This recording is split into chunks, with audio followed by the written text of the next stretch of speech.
పెట్టింది, వాళ్ళ హస్బెండ్ వచ్చేసి ఆవిడ నాతో అనింది కాబట్టి నువ్వు దీనికి సమాధానం చెప్తావో లేదని అడుగుతున్నారు. నేను కాదు అడిగేది, ప్రజలు అడుగుతారు. ఆంధ్రప్రదేశ్లో 175 నియోజకవర్గాలు ఉన్నాయి, 25 ఎంపీలు ఉన్నాయి, మీకు తెలియదేం కాదు. వాళ్ళందరూ కూడా ప్రజలు ఈరోజు నిలదీస్తున్నారు, నిందిస్తున్నారు. ఏమని విజయ్ ఏమంటాడంటే దానికి వచ్చిన మాట చెప్తాడు. ఏం మాట చెప్తాడంటే ఆ అమ్మాయే చెప్పింది, ఆయన వయసు ఎంత, నా వయసు ఎంత, నీ వయసు ఎంత, నా వయసు ఎంత అనేది డిఎన్ఏ టెస్టా? నేను ఇప్పుడు తప్పే చేయను, నా పేరు విజయసాయి రెడ్డి అని గట్టిగా అరిస్తే అది డిఎన్ఏ టెస్ట్ అవుతుందా? వెంకటేశ్వర సన్నిధిలో వచ్చిన ప్రమాణం చేస్తా అంటాడు, ఇది డిఎన్ఏ టెస్ట్ అవుతుందా?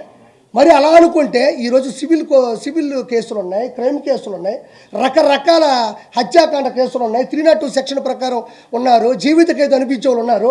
వాళ్ళందరూ కూడా ఇదే మాట చెప్తారు, మా అమ్మ మీద ఒట్టేది చెప్తున్నాను, మా నాయన మీద ఒట్టేది చెప్తున్నాను, మా అమ్మని అడగని నేను ఎంత మంచివాడినో, మా ఊరోళ్ళని అడగని ఎంత మంచివాడినో.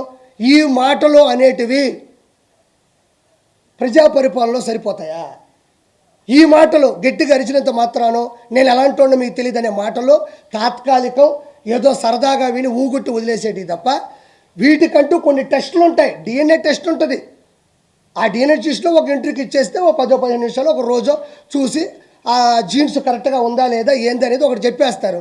ఇవన్నీ ఎందుకు? తప్పే ఉంది. ఒక ప్రభుత్వం ముందుకెళ్ళేటప్పుడు 4 అలిగేషన్స్ వస్తాయి, నలుగురు మన మీద అరుస్తూ ఉంటారు.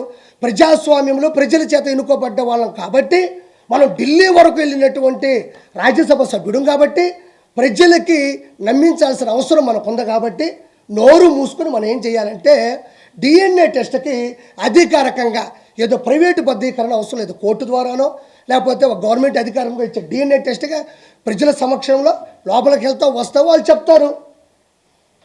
అన్నీ మీకు తెలియదా?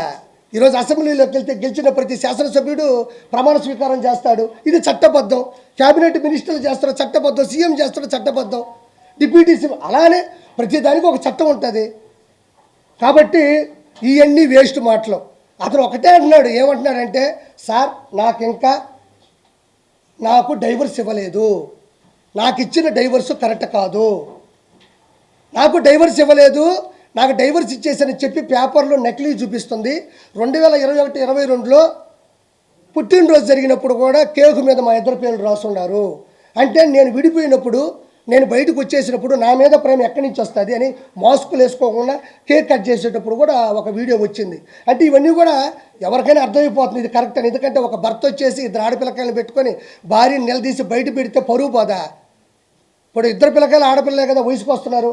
కాబట్టి ఖచ్చితంగా విజయసాయి రెడ్డి అనే వ్యక్తి 100% ఆల్రెడీ నిందితుడు. ఆల్రెడీ కొత్తగా నిందించాల్సిన అవసరం లేదు. ఆల్రెడీ విజయసాయి రెడ్డి అనే వ్యక్తి A2గా ఉన్నాడు, అక్యూజ్డ్ 2. ఒక ఎవరే పర్లేదు అది పెట్టి మళ్ళీ దాన్ని ఎత్తుక్కోలేదు, ఇప్పుడు వచ్చిందో లేదని ప్రింట్. ఓకే డన్, సరదాగా. ఇప్పుడు నేను ఒకటి అంటున్నా, ఆల్రెడీ A2 ఇతను ఆల్రెడీ పోయి చెప్పకూడదు తిన్నాడు, సెంట్రల్ జైల్లో చెప్పకూడదు తినేసి వచ్చినాడు. అలాంటి వ్యక్తి ఇది చేసుంటాడని ఎవరైనా నమ్ముతారు. కాబట్టి డిఎన్ఏ టెస్ట్కి ఖచ్చితంగా అటెండ్ అవ్వాలి. డిఎన్ఏ టెస్ట్కి విజయసాయి రెడ్డి ఇప్పుడు కూడా పెట్టాడు ఒకటి, నాకు ఏ మహిళతోనూ అక్రమ సంబంధాలు లేవు. ఇప్పుడు పెట్టాడు, ఒకసారి చూసుకోండి. ఇందాక ట్వీట్ చేసినట్టున్నాడు మన ప్రభు, చూసుకోండి.